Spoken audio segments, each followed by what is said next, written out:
Auteur d'une prestation insipide au Stade Louis II dimanche en début d'après-midi, le Paris Saint-Germain s'est lourdement incliné face à l'AS Monaco 3-0 à l'occasion de la 29e journée de la Ligue 1.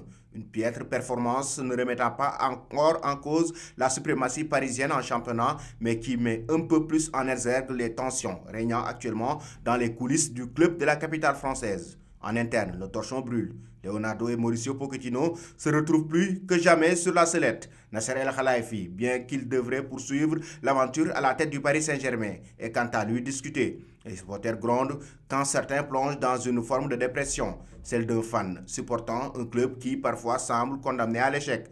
Un climat délétère qui ne répand alors tel un poison progressivement mortel sur tout un club et à tous les étages. Et ce n'est pas la dernière sortie des Parisiens en Ligue 1 qui pourra contrecarrer cette analyse. Des joueurs marqués, désabusés, frustrés et d'autres à l'image de Wijnaldum qui semble même totalement hors piste Gana sur le banc des remplaçants au détriment de Danilo. Mélangez tout ça et vous obtenez un rendement sportif proche du néant et un vestiaire au bord de l'explosion.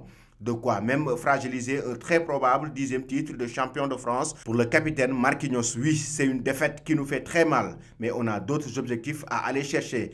Il ne nous reste que la Ligue 1, il faut afficher une autre mentalité car sinon on va perdre aussi le titre. Malgré tous nos points d'avance 12 sur l'OM, si on continue à faire des prestations comme ça, c'est sûr que le titre est en danger. Le signal d'alerte est là. Dès notre retour en sélection, on devra afficher un autre état d'esprit sur le terrain, a ainsi lancé le défenseur de 27 ans après le naufrage monégasque. Et si le capitaine brésilien a fait part de son inquiétude Kylian Mbappé, plus proche que jamais du Real Madrid, n'est quant à lui passé à 4 chemins pour exprimer sa colère. Les gens se rappelleront toujours de l'échec en Ligue des Champions car cela ne change rien et cela importe peu de gagner 8 ou 9-0. On doit respecter les supporters, respecter notre famille et nos proches.